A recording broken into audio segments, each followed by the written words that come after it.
Just when I'm finished? We're live now. Yeah, when you're done, just hand it off. We're live. Okay. Hilary, Good evening, everyone. Get us started. Here we go. We're ready to rock and roll with Crazy Cabin Fever Cocktail, episode number 67 by Distilled Living and produced by Fascination Design. Tonight's going to be an interesting evening, as they all are, and we're going to make a bourbon slow gin fizz. Slow gin fizz is something that my wife, I can remember many years ago, many years ago, with her friends would be drinking slow gin fizzes. And she said, it's nothing like that. All we did is pour slow gin in with some Diet Coke and away we went. I said, well, we're going to do a little bit different because we're going to have a little bit more alcohol associated with it. So to make the slow gin fizz, the bourbon style, I had to do some research because it wasn't prominent, but they said, after all, just put a couple of ounces of bourbon in place of the gin and life is good.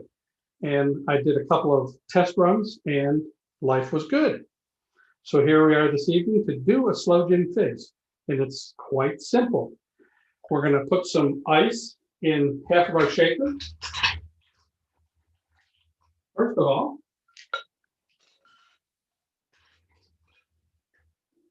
I know this is the noisy part. And then we're going to add our juices. So the first thing I know I'm doing this backwards, Tim. I'm going to add the expensive stuff first because I've had some practice and I had some fun with it. We're going to add 2 ounces of Wilderness Trail High Rye bourbon. And then we're going to add 1 ounce of slow gin. And it was difficult to find some slow gin, and the one that was really preferred is the Plymouth version, but I could not find it anywhere locally. So I got what a De Kuyper slow gin and came recommended, and I've tried it, as I said, and worked out very well. We're going to use 1 ounce of the slow gin, and people always ask when I was doing the research on this, they said, what is a slow gin? Well, slow is a type of berry, and it's quite prominent in England, Great Britain, and they would say you don't want to eat these berries because they don't taste good on their own. So they said, what can we do with it? So they said, well, we will soak it in alcohol. So they added berries, the slow berries, to gin, add a little bit of sweetener to it, and aged it for a period of time, and that gives us the slow gin that we know. And so it's pretty good.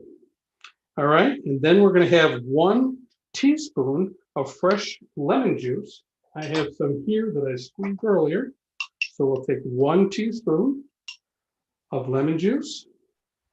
And then we have 1 teaspoon of a simple syrup that I better make sure that I get before we go any further. I have my simple for later already. Pardon me? I have my simple for later already. I'm good. Yeah.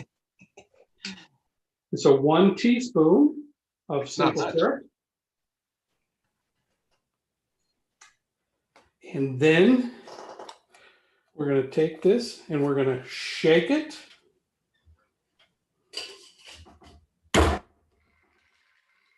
If I can do this. Yeah, Zoom cut out. It's noisy.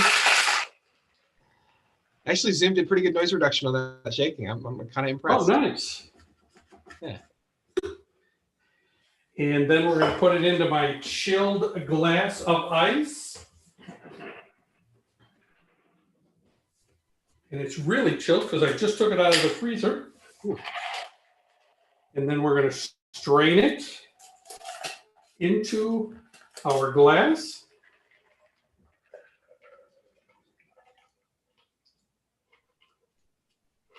Oh, it already looks good. Great color on that. Pardon me?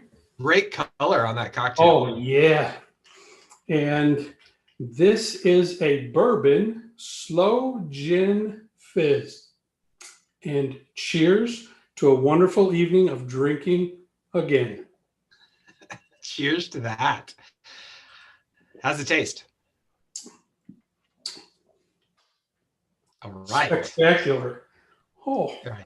So we've got one solid cocktail for you this evening. Mine's an experimental. I